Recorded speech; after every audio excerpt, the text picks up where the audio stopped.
Hey guys, it's Amber. How are you today? I'm very excited about today's video because we're talking about some really cool stuff. When I asked you in my last video what were some subjects you wanted me to talk about, you said like fun, cool, interesting, quirky sort of things about the colonial era. So I have got something very cool for you today. Plus, there's a giveaway that I'm doing also in conjunction with my upcoming novella. So watch to the end if you are interested in that. I mean, it's not like really a big deal or whatever, but if you're curious.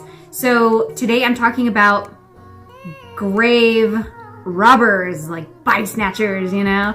Okay, maybe it's not that crazy, but in that era, as I'm sure you already know, for medical students to really study the human body, they had to get fresh bodies, because in those days I really didn't want to, people weren't like, yeah, sure, open me up, check it out. You know, you really wanted to be not alive for them to be cutting you open.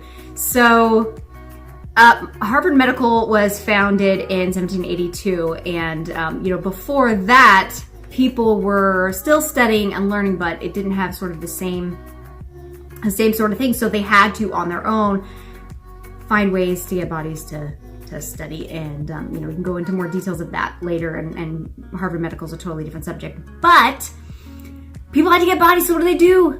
They dug them up. And there was this secret group at Harvard before that in 1770. Joseph Warren actually was kind of a part of it, where he would help these people get bodies. And sometimes they would be criminal bodies, you know, people who had been executed for something, but sometimes it wasn't. In fact, if you want to get really crazy, there were people who called themselves resurrectionists, and these people would find out about people who had died, who had just been buried. Of course, they had to be fresh bodies, right? Because there was no way to keep a cadaver. So that night they would dig the body up. They would take the hair and maybe give it to like a wig maker. They would pull out all the teeth and give them to like dentists or other people who were making dentures and that kind of thing. And then they would give the body to medical students. Crazy, right? And so, okay, so I am going to bust a colonial myth right now. Some of you know this, I'm sure. Some of you might not already know this, but Washington didn't have wooden teeth. He had dentures. He only had one of his own teeth for much of his adult life. I don't know all the details. If you know and want to comment below, you can. But I know he had one tooth, and he had dentures. They were very uncomfortable, as you can imagine, which is a lot of times why he, in his portraits, why he looks like he's holding his lips together, because the dentures, they were just uncomfortable, as I'm sure. I mean, very rudimentary. But the teeth he had in his dentures were ivory. He had cow, horse, maybe even some human teeth in there. I'll include a link below to a really cool article from Mount Vernon, actually, that talks about that and gives some details. So anyway, crazy, right?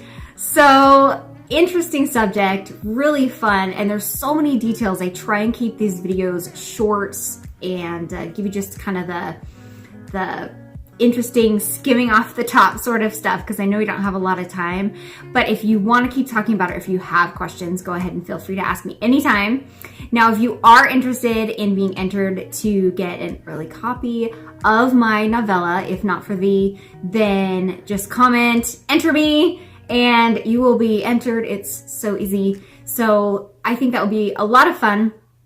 My next video, maybe I'll talk about my novellas and why I started to do these and what I'm particularly talking about history-wise in those. So anyway, I hope this has been fun.